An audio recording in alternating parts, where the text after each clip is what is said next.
Monday Health Minutes, sponsored by Valley Health. Hi, I'm Melanie Schaefer. Welcome to Monday Health Minutes with Valley Health. Arthritis is a very common condition that can cause swelling and stiffness and a lot of discomfort, and it affects millions of people. So what can we do about it? What can we expect? We're talking with nurse practitioner Kim Neely about this. She has expertise in geriatrician issues, so we're excited to hear what you have to say. Arthritis touches so many lives, and there's so many different types. Yes, so you have osteoarthritis, you have rheumatoid arthritis, there's juvenile idiopathic arthritis, even like fibromyalgia is considered arthritis. You even have lupus as part of that arthritis family, as well as fibromyalgia. That's a long list. It is a very long list. What are the most common types that people experience? Osteoarthritis and rheumatoid are the most common types. Osteoarthritis is the degenerative change, so it comes with wear and tear of the joints. You can have like maybe a sports injury as you get older, you hurt your knee, and with bone spurs. Rheumatoid is autoimmune, so for our body, an immune response or inflammation is to help us against viruses or bacteria. With rheumatoid, what happens is your body starts attacking those joints and can cause inflammation, pain, and eventually to deformity of those joints. Gosh, and we've seen people with their hands that are just all, Yes. they just don't look like they used to. Exactly. And they're very difficult for them to do things.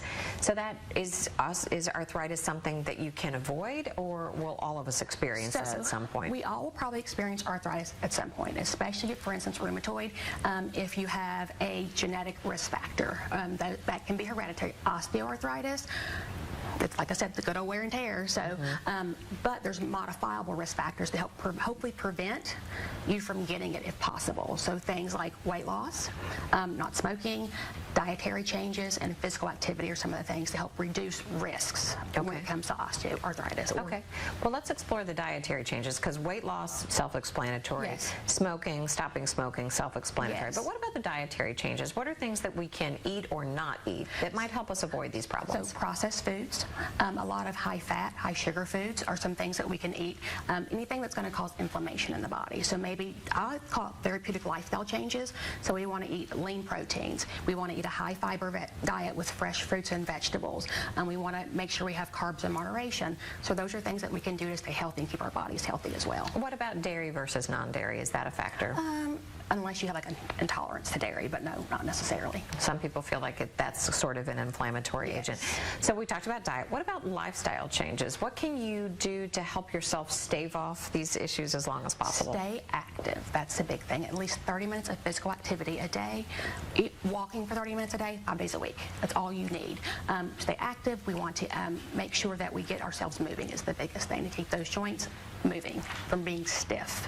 Does it have to be rigorous exercise? I know you said walking is fine, but is running more preferable or swimming better? It just depends on what you're comfortable with. Some people love to swim.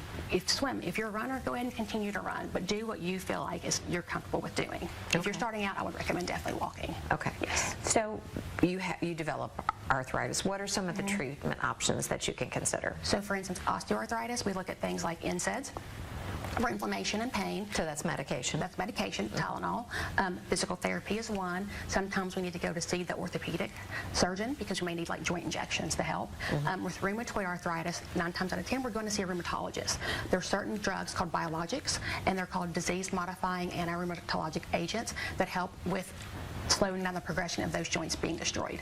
How can someone manage their symptoms on a daily basis besides medication? So things you can do at home, like I said, are keep moving. Definitely, you can use ice and heat at home to help with inflammation and pain. Massages work. You can even go see the acupuncturist. Those are some things you can do yourself to help. And for ice and heat, is there a certain number or 15 minutes on, 15 minutes off. And the thing about ice is never place it directly on the body. Put a towel down and then put the ice over the towel. So there are lots of different tips and tricks you can to make this process, since it's coming for us all, most likely. Yeah, we can try to avoid it as long as possible, and then do lots of things to help us just endure the discomfort.